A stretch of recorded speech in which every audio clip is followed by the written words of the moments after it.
gente olha para o Mário de Andrade em 1917, Mário de Andrade era um jovem de 23, 24 anos, se não me falha a matemática. Ele nasceu em 1893.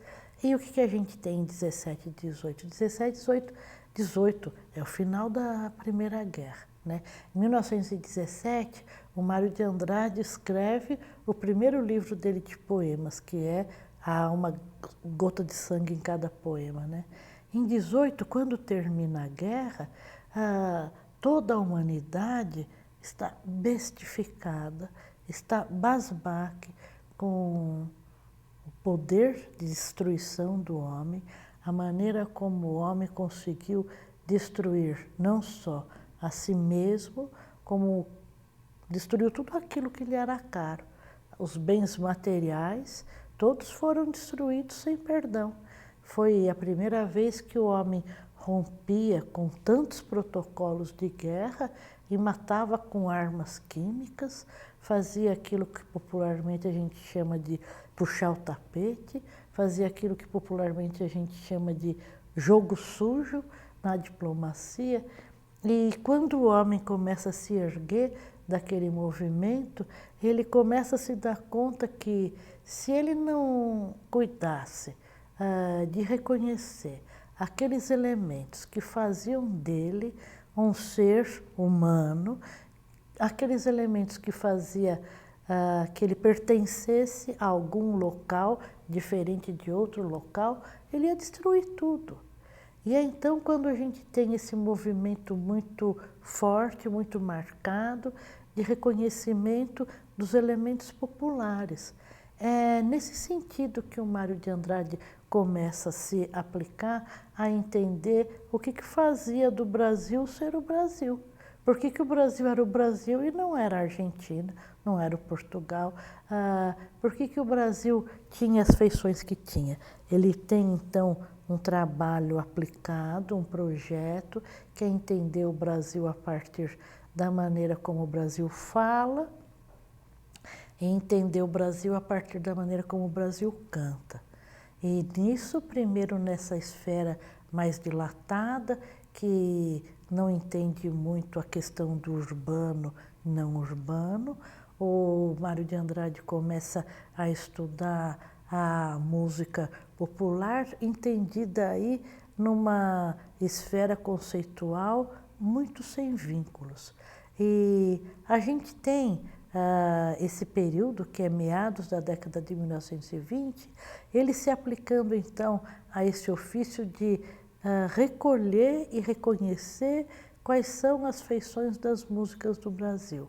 Então, através da correspondência, por exemplo, a gente percebe que ele pede para os amigos que os amigos mandem para ele músicas que são características daqueles lugares. Então ele fala assim, se você não sabe música, peça para algum amigo teu, peça para algum professor de música que escreva essas músicas e mande para mim. Então ele tem muito essa ideia de começar a colecionar para fazer um repertório de música. E então, na revista de Antropofagia, que é aquela revista que é fundada e dirigida pelo Oswald de Andrade, num dos primeiros números da revista de Antropofagia, ele vai se aventurar a escrever sobre uma melodia folclórica. Na verdade, ele não chama de melodia folclórica. Ele fala que era uma melodia que corria no interior de São Paulo, era uma melodia que corria em Araraquara, e ele conta a história dessa melodia. Essa melodia teria sido cantada por uma pessoa que aprendeu com um palhaço que chamava Veludo. Então o Veludo vai participar de 2 artigos que o Mário escreve para a revista de Antropofagia. E ele mais ou menos se aplica a estudar aquela melodia e a gente percebe que aquilo é o primeiro momento dele. Bom, ainda que a gente como musicólogos não percebêssemos aquilo, ele começa o primeiro pequeno ensaio com uma confissão, dizendo assim, não sou folclorista não, Sou mais é um ser apaixonado por tudo que faz com que o Brasil seja o Brasil.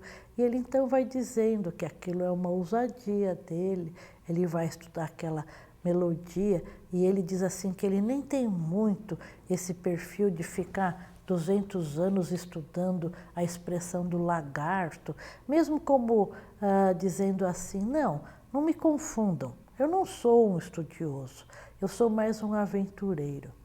Isso é 26. Bom, entre 26 e 35 acontece muita coisa. Não dá para falar tudo o que acontece nesse momento entre 26 e 35. Mas, em 35, quando ele está dialogando, quer dizer, respondendo a uma crítica do Souza da Silveira, dizendo que o Mário de Andrade tinha ousado demais na maneira de escrever, na maneira de fazer versos, o Mário, meio que para se defender, vai dizendo para ele assim, que não, que ele acha que a contribuição dele para o Brasil era uma contribuição que ele podia apalpar. Ele dizia assim, não havia crítica de arte no Brasil, a que havia era mais do que porca, fiz crítica de arte. Se não havia história da música no Brasil, fiz história da música. Assim, não havia folclore musical no Brasil, fiz folclore musical. Então, em 1926, de fato, aqueles 2 pequenos ensaios dele são inaugurais. Ele não se considera um folclorista. Talvez assim, no pé da letra, ele nem tivesse algum dia chegado a confessar minha profissão é ser folclorista, mas ele sabe, em 35, que o que ele faz em torno da pesquisa para se conhecer a música do norte e do nordeste do Brasil acaba inaugurando uma área de estudos, uma área que não teria existido não fosse aquele momento inicial que ele projeta. Então isso não é uma casualidade, é um projeto dele, né? Assim como ele projeta escrever versos, estudar o português falado pelas pessoas do Brasil, fazer prosa e poesia a partir desta gramática particular, que é a gramática do Brasil. Tanto é que ele faz uma obra chamada Gramatiquinha da Fala Brasileira, assim como ele traça esses projetos, ele traça também o projeto de vou estudar as músicas do Brasil, que é o que ele vai fazer então na viagem de 28, né? Então, entre 26 e 28, agora vou avançar novamente nesse momento que tem o Mário que estuda a poesia, tem o Mário que estuda a música e o folclore. O que tem? O Mário de Andrade faz uma primeira viagem ao norte, vai na caravana com a dona Olívia Guedes Penteado e 2 mocinhas.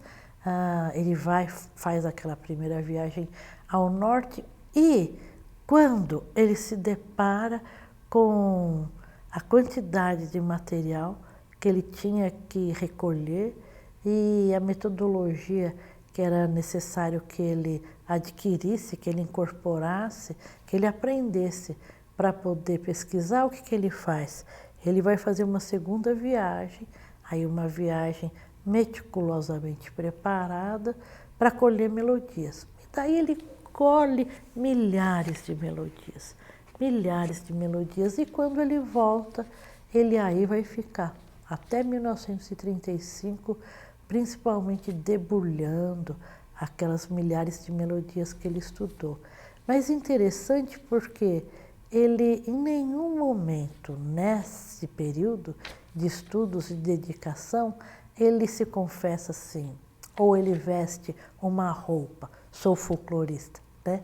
Assim como naquelas fotografias de 1922, você percebe 2 posturas nele, né? O homem que está no conservatório, ao lado daqueles professores bem conservadores, aproveitando para fazer um jogo de palavras, assim como em 1922, ao lado dos rapazes, dos intelectuais das festividades da Semana de Arte Moderna, a gente percebe que ele tem um ar mais à vontade.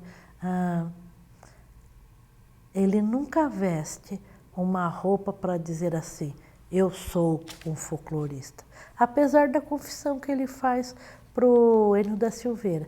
Quer dizer, a confissão que ele faz, na verdade, é mais um reconhecimento.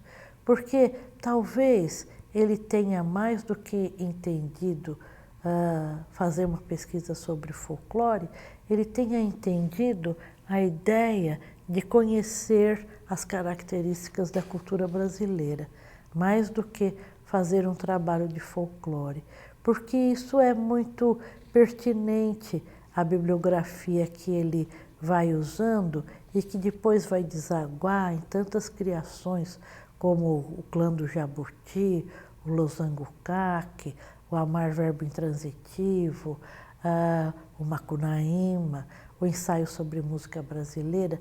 Então, são muito menos pesquisas de um folclorista do que as pesquisas desse intelectual que quer o tempo todo conjugar ou fazer versos e fazer música popular dentro do Brasil.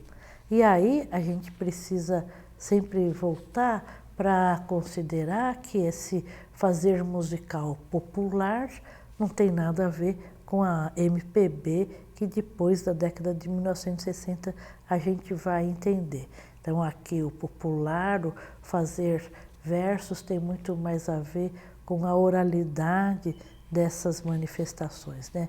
A oralidade da música cantada pelas pessoas em roda, a oralidade da poesia feita pelas pessoas que faziam pelejas, que faziam literatura que era impressa em folhetos, né?